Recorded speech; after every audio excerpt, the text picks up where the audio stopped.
What's up everybody on YouTube? AJ Risk back to discuss another video, and as you can see by the title of this video, we're going to be talking about the MCU, the recent lack of quality in the Disney MCU shows, and how they can fix what's going on to ultimately provide the Marvel Studios content that we know and love. Alright guys, so everyone knows that we just got done watching the 6th episode event in Secret Invasion on Disney Plus, and honestly I was really excited going into this series, and for the most part I really liked it, and up to the last episode of course, and I also didn't like how every single episode became shorter and shorter. We went from 54 minutes in the first episode and 57 minutes in the second episode, minutes in the 6th episode. And that's not what it's about, the episode length, but still at the same time, like bro, you need more time to flesh out these characters and these storylines, and especially episode 6. A lot of people have problems with how it finished, how everything just seemed to go into a final battle like so many shows that we've seen in the past. Similarly to Moon Knight, I enjoyed Moon Knight for the most part, but like for example something like that, She-Hulk, I don't know, a lot of different shows just haven't done it for me, and a lot of Marvel fans, Ms. Marvel I feel like gets too much hate. It's something different for sure, so that's probably why, but just a lot of different shows that the MCU has had on Disney Plus and a lot of content. That's the problem. It seems like the MCU has been prioritizing quantity over quality. In any product that you have, you always want the quality to be better than the quantity. So hopefully that's something they can fix soon. But anyways, before I get even deeper into this video, make sure you hit that subscribe button. Make sure to like the video. I post videos about sports, lifestyle, and pop culture. And with that being said, let's get into this MCU Disney Plus problem. Alright guys, so problem number one for me, for every show that Marvel Studio announces and puts out, it has to have ultimate purpose, and ironically enough, like in Loki, glorious purpose. And great thing that we saw today, well not today, yesterday of course, is that the Loki season 2 poster dropped. So I think they're already getting ready to promote that product, because the Marvel Studios knows that that's the best show to date in the past few years that they have released since making Disney Plus shows, and I'm really excited for that. We're going to see potential Kang variants and things of that nature. For every Marvel show, it has to have purpose on what's going on towards the MCU, what the ultimate end game is, no pun intended. For example, we're going into Kang Dynasty and Secret Wars, so Loki is really providing context in terms of the multiverse saga, in terms of time travel, in terms of different timelines, things of that nature. So it actually fits perfectly in the context and the grand schemes of what's going on to the MCU, and I feel like that's why season 1 did so well, and that's why season 2 has so much potential. So every show needs to be able to fit into this shared universe, because that's what it is. And I'm definitely not saying a show like Secret Invasion didn't make sense. It obviously does.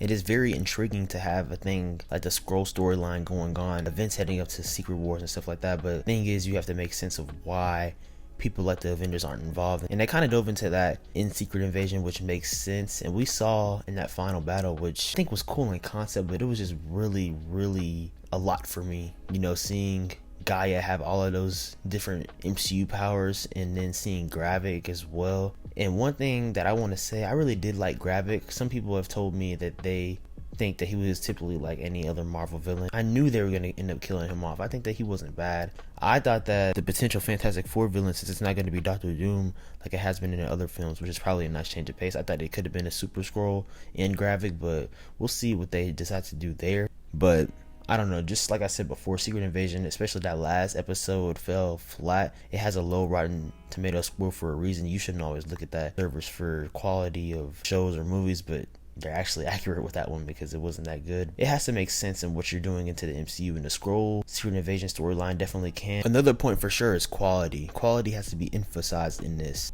It's perfectly fine and okay with me, and I think a lot of people with Marvel makes Disney Plus shows because they have the same budget of a lot of these films that they make in theory, but they aren't getting some of the same output because they also want to make shows about these B-list characters or C-list characters, and that's talking about the shows that potentially have been announced. Like, no offense to Agatha, but I feel like if Secret Invasion with Nick Fury, who's been one of the longest MCU tenured characters, didn't get the highest viewership, what makes you think that Agatha Covenant of Chaos is? Now I know that WandaVision, it was an amazing series. I think that maybe is the second best MCU show, either that or Moon Knight in my opinion. Of course everybody has their opinions. WandaVision was really good, but I just never felt like Agatha deserves a series in her own right, and I could be wrong. I think it releases next year in 2024, so we'll see what happens, and of course a writer strike and things of that nature, but that show has already been wrapped for a while, so I think that they just have that on lock right now in post-production. I don't know, just like shows like that.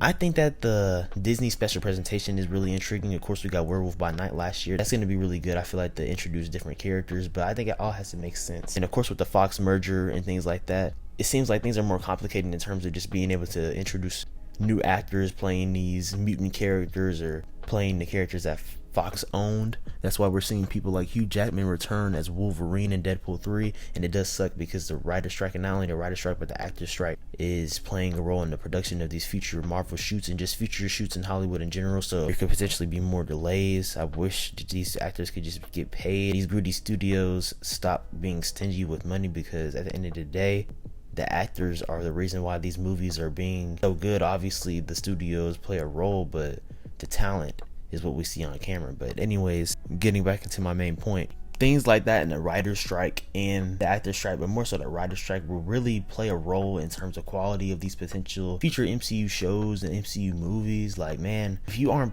putting out a quality product, I mean, the fans and everyone's gonna let you know. I mean, Marvel fans have been vocal about that. Like, I'm vocal about it right now. Let's be real. Post Endgame, a lot of stuff has been mid. There's been a few gems, a few beautiful projects that we've seen. Like I said, Loki, WandaVision. I would say the Doctor Strange episode for sure, and Marvel Studios What If, that was a masterpiece. But just like a few things. And movie wise, I would say, of course, No Way Home was a love letter to Spider-Man fans and Marvel fans. Shang-Chi was really good. I think a lot of people flack on it too much, but Wakanda Forever was really good, especially with the circumstances that they had to deal with in Chadwick Boseman passing away. And also, of course, Guardians of the Galaxy Volume 3 was a masterpiece, but James Gunn is now forming a DCU, so a different direction will definitely be taken there. But you see what I'm saying right now is that I'm mentioning movies right now too, because there's not really too much on the Disney Plus side that was really great to me. I did like Moon Knight, and I don't know, I could find things that I liked in every show. Of course, with She-Hulk, I love Daredevil being in it, because Daredevil, he's my second favorite comic book character after Spider-Man. But at the same time, like, man, just the quality with a lot of things, I just didn't like it that much. And She-Hulk, of course, it's a different show for sure, but that's not an excuse. You can make different content, but it still has to be good. And I just don't think that a lot of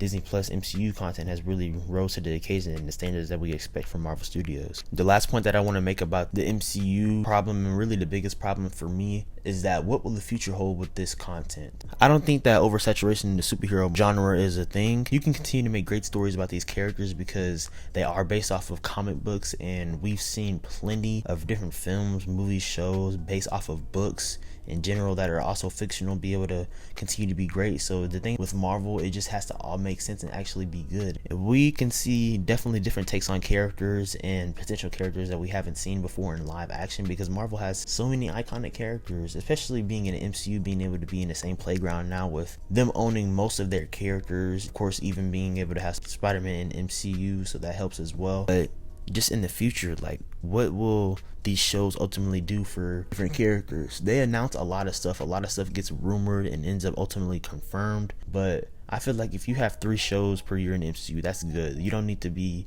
getting 5 shows like we did in 2021, and I think that's why they slowed it down some, because they understood that they need to slow down with that. But at the same time, you could reduce the output, but if the shows are still being mid, I mean, what's the point, dog? In the grand scheme of things, it's the writing. It's not only the writing, the directing, and how things make sense. Like, another thing, talking about Secret Invasion even more, I hate that I'm crapping on it so much, but it's the most recent show, is that the whole thing with Rhodey, bro, there were so many plot holes with Rhodey. Like, first and foremost, revealing that he's a Skrull since Civil War. That's what the director thinks, or do you know that? Marvel Studios, come on now, y'all have to be able to provide context and really confirmation with things like that, because that's a huge change in how perspective of how we look at Rhodey since Civil War, his presence in Infinity War, Endgame. But also, I think it's a plot hole because we saw Rhodey bleed in Avengers Endgame and he wasn't purple, so contradicting all of that to make him a Skrull in service of the show and in service of going into Armor Wars, it just really doesn't make sense to me. I think it makes more sense if Rhodey became a Skrull after Endgame, because the whole thing with Gravik and all of that plan started after Avengers Endgame and the blip, so that would make more sense. So hopefully we'll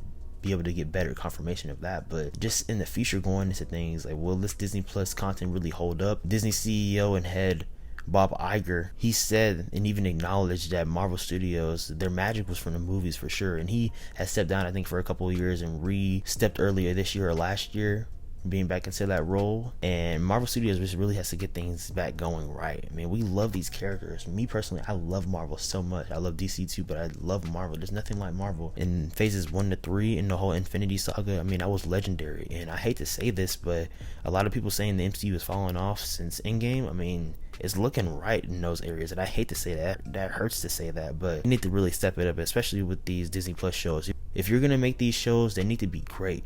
Always quality over quantity, man. And hopefully we'll be able to see that quality fully fleshed in the future to come. So guys, that's the video. Let me know what y'all think in the comments down below. Do you think that the MCU is rushing things on Disney Plus, that the quality is really getting lower and lower? And do you think that there's still hope for Marvel Studios? I personally do. I'm not crapping on the brand. I just expect more from Marvel Studios because they're so prestigious, they're so legendary, and we don't expect anything but greatness. So let me know what you guys think in the comments down below. I appreciate you guys watching. Always make sure to like, comment, subscribe, and turn on post notifications. Follow me on Instagram and Twitter at SwaggyRuss, and also on TikTok at SwaggyRuss02 for more cooking videos, shorts, content, and things of that nature. More videos are on the way, guys. Hope your summer is going great. Be blessed. I appreciate the support always, and y'all have a good one.